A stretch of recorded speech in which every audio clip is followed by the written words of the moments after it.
Bonjour à tous. Avant de commencer cet épisode, je tenais à vous remercier car malgré le manque d'activité de ces derniers mois causé entre autres par les multiples réécritures de cet épisode, la chaîne a passé le cap symbolique des 1000 abonnés et ça fait plaisir de voir autant de gens intéressés par l'univers des matériaux. Comme on me l'avait suggéré en commentaire, je vous propose de faire une FAQ pour fêter ça. Du coup, si vous avez des questions sur la chaîne, écrivez-les en commentaire et selon le nombre de questions, je ferai ou non une vidéo. Parce que si j'en ai que 2, autant y répondre directement en commentaire. Bref, c'est parti.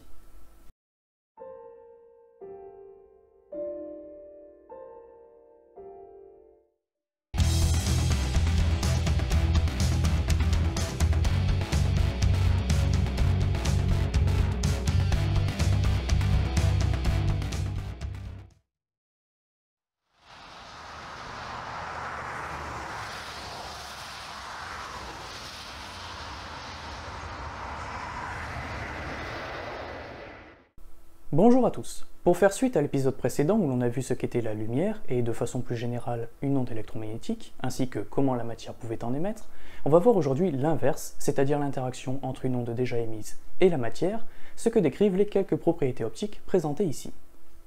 Par définition, l'optique se limitant essentiellement à l'étude du domaine visible, on se focalisera ici sur la lumière. Et je précise que j'omets volontairement beaucoup de points parce qu'aborder les détails de l'optique demanderait facilement plusieurs épisodes, or là l'idée c'est juste de présenter les grands principes de l'optique des matériaux. Ceux qui ont déjà fait un peu d'optique au lycée le savent, on peut schématiser l'arrivée d'un faisceau lumineux sur une surface en 3 parties. Une première partie est réfléchie en surface, ce qui nous permet de voir le matériau et potentiellement notre reflet. Une seconde partie peut passer à travers le matériau s'il est transparent ou translucide, ce qui permet de voir plus ou moins bien à travers. Et une dernière partie est absorbée par le matériau, ce qui lui donne notamment sa couleur. Le total de ce qui est réfléchi, transmis et absorbé est égal à ce qui est initialement émis. Autant être direct, il n'y a que 2 propriétés optiques majeures qui jouent sur ces comportements, et vous les connaissez certainement déjà, donc autant en parler de suite.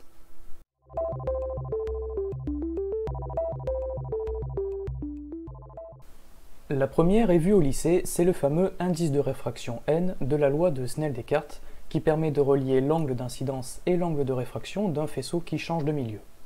Cet indice joue un rôle important dans les notions de réflexion et de transmission, notamment sur la qualité de la transparence, et c'est aussi lui qui explique l'aspect étincelant des diamants ou des verres dits cristal. Il est souvent défini comme valant le ratio de la vitesse de la lumière dans le vide par la vitesse de la lumière dans le milieu étudié. Si vous vous rappelez, on avait vu l'expression de cette vitesse dans le vide via 2 constantes, la permittivité diélectrique et la perméabilité magnétique du vide. Or, certains matériaux aussi ont une permittivité diélectrique, on l'a déjà vu, et ils ont aussi une perméabilité magnétique, comme on aura certainement l'occasion de le voir.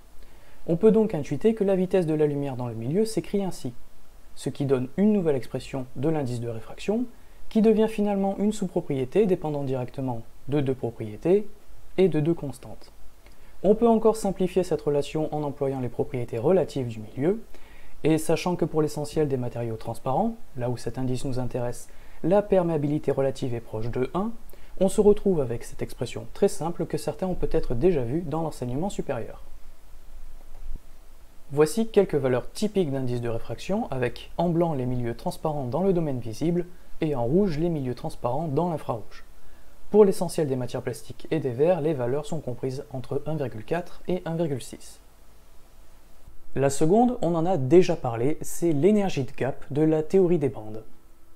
Elle explique l'origine de la transparence et de la couleur des matériaux, mais aussi les phénomènes de fluorescence et de phosphorescence, qui ne sont pas les mêmes choses. Pour rappel, les électrons des atomes s'organisent suivant divers états énergétiques qui se regroupent sous forme de bandes de valence de faible énergie, où les électrons sont liés au noyau, et de bandes de conduction de haute énergie où les électrons peuvent circuler dans le matériau, et entre lesquelles on retrouve la bande interdite. La frontière valence-conduction que forme la bande interdite détermine si le matériau est un conducteur électrique, un isolant ou un semi-conducteur, suivant la valeur de l'énergie de gap, qui correspond à la largeur de cette frontière. Alors si les mécanismes exacts ne sont pas identiques dans certains composés organiques ou dans les verres, où ce sont certaines liaisons covalentes qui prennent le rôle des électrons, le résultat final est similaire, on peut accorder aux verres et aux polymères des bandes d'énergie et une énergie de gap. En voici quelques valeurs. Maintenant qu'on a énoncé ces deux propriétés, étudions ces trois comportements que sont la réflexion, la transmission et l'absorption pour comprendre leur origine physique et le rôle que jouent nos deux propriétés dans chaque cas.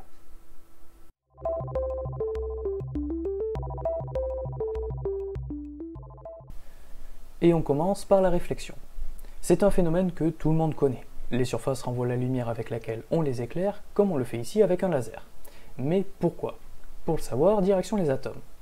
Voici les premières couches atomiques de la surface d'un matériau. Lorsqu'on allume le laser, il émet tout un tas d'ondes, et comme c'est un laser, elles partent toutes dans la même direction et ont toutes la même longueur d'onde, ce qui nous simplifie la représentation. On peut associer à notre faisceau ce que l'on appelle des fronts d'ondes, qui correspondent, pour simplifier, au groupe d'ondes émises en même temps. Lorsqu'un front d'onde arrive sur la surface, que se passe-t-il? Eh bien, par définition simplifiée, il s'agit de champs électriques qui oscillent. Et les atomes, eux, sont composés de particules chargées. Suivant les équations de Maxwell, ils vont produire à leur tour des ondes qui sont là sphériques. Comme on le voit avec notre exemple, quand le front d'onde arrive incliné, il n'atteint pas tous les atomes de sa trajectoire au même moment. Donc ils n'émettent pas leur front d'onde sphérique de façon synchronisée. Si chacune de ces ondes sphériques est faible, les points de rencontre entre elles génèrent des interférences constructives. Les intensités locales s'additionnent. Ce front d'interférence constructive correspond à un nouveau front d'onde, celui du faisceau réfléchi, qui repart avec le même angle grâce au déphasage. Vous l'aurez remarqué, ce n'est pas le seul front d'onde à être créé. Il y en a aussi un à l'intérieur du matériau, c'est le faisceau transmis, ralenti suivant la valeur de l'indice de réfraction, ce qui explique l'angle différent déterminé avec la loi de Snell-Descartes. Dans tout ça, l'indice de réfraction permet de déterminer la proportion de rayonnement réfléchi via la réflectivité, donnée par cette relation dont je vous épargne les détails qui la déterminent. Si on prend l'air comme premier milieu, voici ce que l'on trouve comme réflectivité pour les matériaux présentés plus tôt. Comme on peut le voir, plus l'indice du matériau est grand, plus la fraction réfléchie est grande, ce qui est cohérent avec la définition de l'indice qui est proportionnelle à la permittivité du matériau et donc à la tendance qu'ont ses composants à fortement osciller sous la sollicitation que représente une onde. Et s'ils oscillent plus fort, ils réémettent des ondes plus intenses. Chose intéressante qu'on peut facilement déterminer en reprenant la formule de la réflectivité, si les deux milieux ont le même indice de réfraction, il n'y a aucune réflexion. Ça n'a l'air de rien dit comme ça, mais c'est visuellement intriguant de constater la disparition de verreries en pyrex trempées dans de l'huile végétale, de milieux à l'indice équivalent. Certains s'en amusent même pour faire croire à un liquide capable de réparer le verre. Mais l'indice de réfraction ne suffit pas à lui seul à décrire les variations de réflexion que l'on peut observer, par exemple, entre du verre de qualité optique et du verre abrasé. Le second paraît plus blanchâtre alors qu'ils ont le même indice de réfraction. La raison de cette différence n'est donc pas une question d'indice, c'est une question d'état de surface. Le verre poli ne présente presque aucune rugosité contrairement à l'abrasé.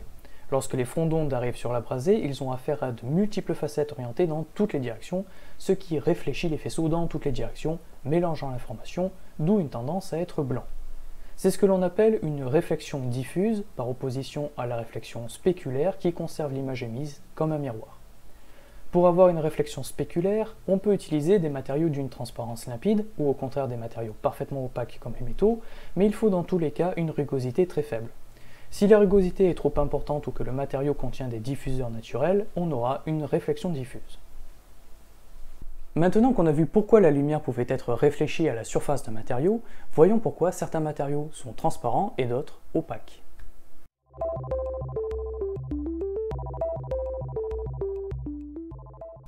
On passe là sur les notions d'absorption et de transmission, qui sont finalement les deux facettes d'une même pièce, puisque si le faisceau n'est pas absorbé par le matériau, il est transmis. Comme je l'ai dit plus tôt, c'est la théorie des bandes qui explique la transparence, ou non des matériaux. Le principe est simple, les électrons peuvent absorber les ondes électromagnétiques qui, selon leur longueur d'onde, valent une quantité d'énergie donnée. Si l'énergie de gap est nulle ou inférieure à l'énergie de l'onde, l'électron initialement dans la bande de valence peut sauter dans la bande de conduction. S'il finit par retomber au bout d'un moment, la quasi-totalité des ondes initialement absorbées finissent dissipées sous forme d'échauffement. L'onde a ainsi été absorbée et ne passera pas à travers le matériau, il est donc opaque. Dans le cas particulier des métaux, aucun photon des ondes radio au rayon gamma n'est transmis, ce qui explique leur opacité parfaite, leur absence de couleur et leur capacité à donner des miroirs renvoyant toutes les couleurs. Et si l'énergie de gap est supérieure à l'énergie de l'onde, L'électron, après absorption, se retrouve en pleine bande interdite. Il retombe aussitôt en réémettant l'onde qui cheminera ainsi à travers le matériau. Elle sera transmise. Voici les valeurs d'énergie de gap vues précédemment comparées à la gamme d'énergie correspondant au domaine visible. On y différencie bien au-dessus les matériaux transparents comme le verre ou le plexiglas, et en dessous les matériaux opaques comme le silicium ou les métaux. Bien sûr, comme pour la réflexion, il existe des transmissions imparfaites, comme c'est le cas avec les matériaux translucides. La lumière passe effectivement à travers, mais on ne peut distinguer les formes et les détails, contrairement au milieu transparent. Cette translucidité est provoquée par l'interaction entre la lumière et des diffuseurs, qui peuvent être de petites zones absorbantes, comme les cristallites des polymères, ou des impuretés présentes dans le milieu, comme on peut souvent le voir dans la nature. Ou alors c'est un effet similaire à la réflexion diffuse, causée par la présence de joints de grains, qui provoque de la réflexion et de la réfraction dans toutes les directions, à chaque interface. La qualité de la transparence est décrite par le facteur de transmission, qui donne la proportion de lumière transmise pour 1 mm d'épaisseur. Bon, pour le moment, on a soit des matériaux opaques, translucides ou transparents. Mais ça manque un peu de couleur tout ça. Je ne pense pas vous apprendre quoi que ce soit si je vous dis que la lumière blanche est en fait composée d'un ensemble de rayonnements qui vont du rouge au violet, suivant les couleurs de l'arc-en-ciel. Chaque couleur a donc ses gammes d'énergie allant de moins de 2 électronvolts pour le rouge à plus de 3 électronvolts pour le bleu et le violet comme on l'a vu précédemment. Si un matériau a une énergie de gap de disons 3 électronvolts, il absorbera tous les rayonnements d'énergie supérieure, donc dans ce qui nous intéresse, le violet. Or si j'absorbe le violet, il me reste essentiellement du vert, qui est la couleur du carbure de silicium en faible épaisseur. Si l'énergie de gap passe, disons au hasard, à 2,26 électronvolts, on absorbera aussi le jaune et le vert, ce qui donne essentiellement du rouge, qui est la couleur du phosphure de gallium. Bon, c'est déjà un peu mieux. Mais si on suit cette logique de n'absorber que les couleurs les plus énergétiques, il semble impossible d'obtenir du bleu, du violet, voire même du rose qui n'existe tout simplement pas dans le spectre. Pourtant, ces couleurs existent bel et bien dans la nature. Prenons le cas du saphir. D'où peut bien provenir son bleu profond si caractéristique? Je l'ai déjà évoqué, le saphir c'est de l'alumine monocristalline de formule Al2O3, dont voici la bande interdite. Large d'environ 9 électronvolts, on devine que l'alumine est transparente, limpide, ce qui est effectivement le cas. Sauf que ça, c'est valable pour l'alumine pure. Le saphir, lui, contient des impuretés, notamment un peu de titane. Or, ce titane n'offre pas les mêmes niveaux d'énergie que le reste du matériau. Apparaissent alors des petits niveaux d'énergie intermédiaire dans la bande interdite du saphir. L'ajout volontaire d'éléments pour créer des niveaux intermédiaires dans la bande interdite est appelé dopage et est au cœur de l'informatique, mais on verra ça bien plus tard. Ce dopage naturel au titane crée notamment deux niveaux sur lesquels peuvent se placer des électrons qui sont séparés par 2,01 électronvolts, ce qui correspond à du rouge.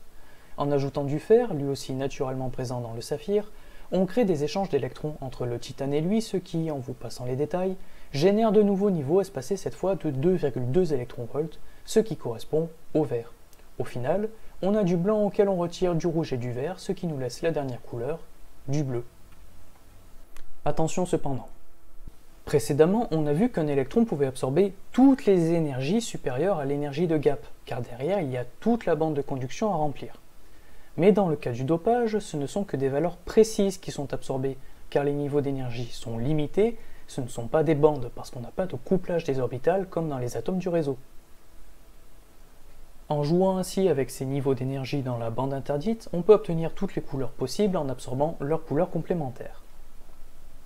On utilise pour décrire tout ça l'absorbance, ou densité optique, qui ne se résume pas à une seule valeur mais à une fonction, comme on peut le voir ici dans le cas de la chlorophylle, et qui vaut le ratio de l'intensité absorbée par l'intensité initiale pour chaque longueur d'onde. Ramené à l'épaisseur traversée, l'absorbance donne le coefficient d'absorption, qui, ramené à la concentration de l'espèce colorante dans le milieu, donne le fameux coefficient d'absorption molaire de la loi de Beer-Lambert vue en physique au lycée. Du coup, la couleur des matériaux viendrait de leur bande interdite et des niveaux d'énergie qu'elles pourraient contenir. Et les métaux n'ont pas de bande interdite, donc ils ne peuvent pas avoir de couleur, ce qui se vérifie dans la majorité des cas. Mais si le cuivre et l'or sont reconnus, c'est bien pour leur couleur particulière. Alors, est-ce qu'ils violent les lois de la physique? Bien entendu, non. Les atomes de ces métaux que sont le cuivre et l'or ont simplement un comportement particulier qui se joue au niveau des orbitales atomiques. À cause d'effets relativistes, où la taille des atomes impose aux électrons les plus externes de se déplacer à très haute vitesse, les dernières orbitales ne sont pas remplies de manière classique, ce qui permet des échanges d'électrons entre elles de manière similaire à ce que l'on observe entre le fer et le titane dans le saphir, permettant l'absorption de certains photons. Pour le cuivre, cette énergie est de 2,7 électronvolts, ce qui correspond à du bleu-vert. Et pour l'or, il y en a une de 1,9 électronvolts, ce qui correspond au rouge, et une autre vers 2,3 électronvolts, ce qui correspond au vert. On retrouve donc bien en couleur complémentaire un rouge orangé pour le cuivre et du jaune pour l'or. A noter que ces phénomènes se font aussi dans l'argent, mais avec des énergies de l'ordre de 4,8 électronvolts, donc on n'est plus dans le domaine visible, raison pour laquelle il nous apparaît non coloré. Et tant qu'on parle des métaux, j'en profite pour évoquer une petite curiosité. J'ai menti sur un point, les électrons libres des métaux ne peuvent pas absorber toutes les longueurs d'onde. La raison en est simple. Lorsqu'ils absorbent une onde, ils oscillent. Mais ils ont une masse. Et qui dit masse en mouvement dit inertie. Si une onde a une fréquence trop élevée, les électrons libres du métal ne peuvent pas suivre cette fréquence et n'absorbent pas l'onde. Le métal leur est transparent. Mais je vous calme immédiatement, vous n'allez pas voir à travers un métal. La fréquence limite est nommée fréquence plasma et voici son expression. Si on exploite ce phénomène essentiellement dans la ionosphère pour les télécoms, donc dans le domaine des ondes radio, dans le cas des métaux comme l'aluminium ou le cuivre, cette fréquence limite est de l'ordre de l'hexahertz, ce qui correspond au domaine des rayons X. Mais à ces niveaux-là, d'autres phénomènes impliquant les électrons internes entrent en jeu pour absorber ces ondes. Passons maintenant à deux autres curiosités, plus connues mais souvent confondues, la fluorescence et la phosphorescence. Ces deux phénomènes de photoluminescence sont quasi identiques. Les électrons d'un matériau photoluminescent disposent de niveaux d'énergie particuliers qui absorbent certaines longueurs d'onde avant de les réémettre spontanément. La distinction entre fluorescence et phosphorescence, c'est le temps avant que l'électron ne retombe et réémette l'onde. Il est très court pour la fluorescence, qui est donc un phénomène visible uniquement tant qu'on éclaire l'objet, et à cause de niveaux d'énergie intermédiaires, il est long, voire très long pour la phosphorescence, où il peut continuer après l'arrêt de l'éclairement. Ce sont les deux exemples de luminescence les plus connus des anciennes générations, à laquelle s'ajoute la bioluminescence des lucioles et aujourd'hui l'électroluminescence des LED, parmi tout un tas d'autres luminescences aux origines variées. Pour terminer cette partie absorption-transmission, abordons la notion d'étincellement, ou le pourquoi on trouve les diamants très beaux même s'ils ne sont pas colorés. Phénomène connu de tous, que ce soit grâce aux arcs-en-ciel ou à certaines pochettes d'albums, la lumière peut se diviser en ses constituants en passant par exemple dans un prisme. C'est ce que l'on appelle la dispersion chromatique. Mais pourquoi a-t-on cette dispersion? Eh bien, l'indice de réfraction exact dépend en réalité de la longueur d'onde. Or, l'angle de réfraction, lorsqu'on change de milieu, est dicté par cet indice. Si l'indice n'est pas le même pour chaque onde, l'angle ne le sera pas non plus. Selon la composition du milieu, cette dispersion sera plus ou moins marquée. La tendance à la dispersion est décrite par la constringence, aussi appelée nombre d'Ab. Un nom qui parlera peut-être aux vignerons qui mesurent le taux de sucre dans leur raisin avec des réfractomètres d'Ab. Ce nombre d'Ab est donné avec 3 indices de réfraction mesurés à 3 longueurs d'onde précises. Plus il est grand, plus la dispersion est faible, et plus on rapproche les couleurs. Il décrit donc plutôt la tendance à rapprocher les couleurs. À cela s'ajoute la notion de réflexion totale interne. Lorsqu'un faisceau passe dans un milieu d'indice plus faible, par exemple en étant déjà à l'intérieur d'un diamant et en arrivant à sa surface, il existe un angle au-delà duquel il sera entièrement réfléchi. Cet angle de réflexion totale interne est donné par cette expression. En traçant le graphe du cas dans l'air, on voit bien que plus l'indice du milieu initial est grand, plus l'angle limite est petit. La lumière est donc plus facilement piégée dans le milieu, lui donnant un aspect brillant en l'éclairant de l'intérieur. Les fibres optiques exploitent ce phénomène pour piéger le signal et le transmettre sans perte majeure. Le diamant combine un indice élevé de 2,42 avec une constringence de 55, correspondant à une dispersion assez marquée. Il piège donc facilement la lumière et disperse nettement les couleurs, ce qui lui donne son aspect tant recherché. Le verre cristal est un verre à l'oxyde de plomb qui augmente l'indice de réfraction entre 1,7 et 2, auquel s'ajoute une constringence inférieure à 50. S'il n'a pas forcément l'éclat du diamant, il reste très apprécié pour la verrerie. De faux diamants vendus à moindre frais sont faits en zircone monocristalline, qui dispose d'un plus faible indice, à 2,16, mais qui a une dispersion plus forte, avec une constringence à seulement 34. Ils sont moins lumineux, mais bien plus dispersifs. La moissanite, un polytype du carbure de silicium, dispose à la fois d'un indice plus élevé que le diamant et d'une constringence bien plus faible, ce qui le rend très attrayant pour la joaillerie.